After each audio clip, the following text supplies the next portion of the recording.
Joining me now is Nebraska Congressman, senior member of the House Ways and Means Committee, Adrian Smith. Congressman, many in your party, many of your colleagues there on the Hill are saying enough with the debt, enough with spending. We've got to bring fiscal responsibility back to Washington. Is the fight over the debt limit the right fight to have right now? Well, we need to make sure that we position ourselves and get our country on a trajectory of better fiscal footing. And we need some guardrails. We need to pay our bills.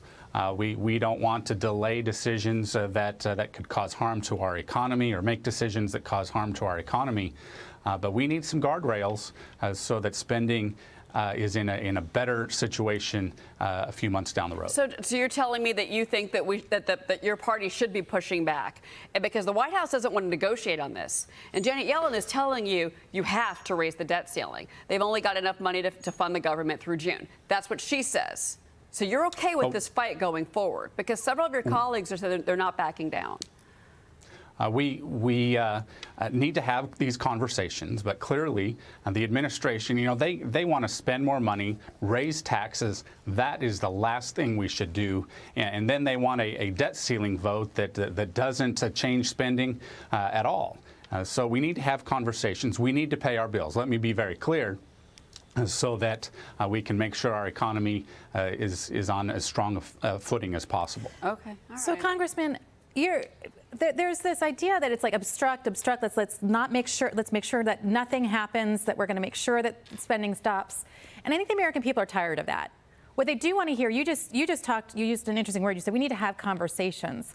Tell me about the conversations that are happening. Are you having conversations with Democrats? And how are they going? What do you talk about, and what might you compromise on? There are conversations that take place actually quite frequently. But there are positions, especially coming from the White House, when you see their priorities of even wanting to go back to the policies that triggered the inflation that we're all suffering under right now. So now I think there are my colleagues in the House, Democrats, who don't want to go there, even though the White House would prefer to go there to back to the spending measures of that, like I said, triggered the inflation. But we need to sit down, share ideas, and realize that the situation we are in is not sustainable long term.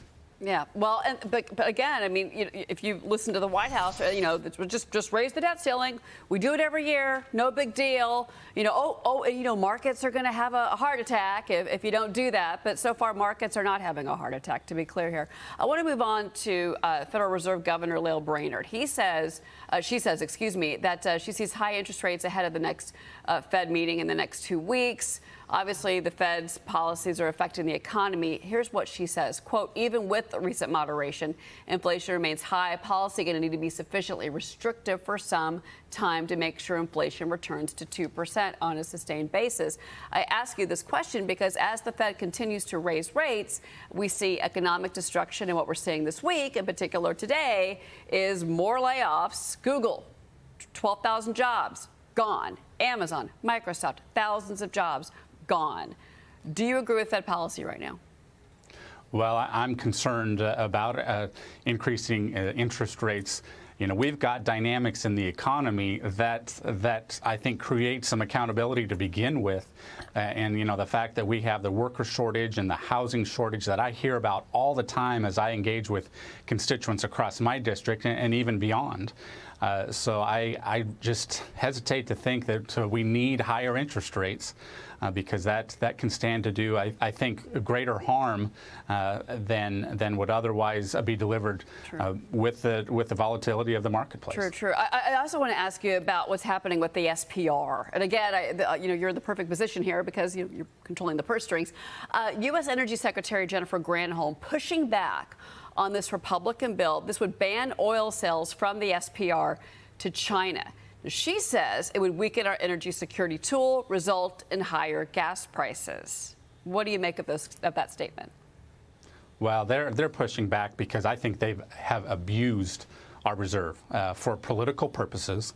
When you see what they did last year with the reserve, just because gas prices were high, and they leveraged that in a way that I think was irresponsible, and put that or reduce the reserves, put us on a less stable footing.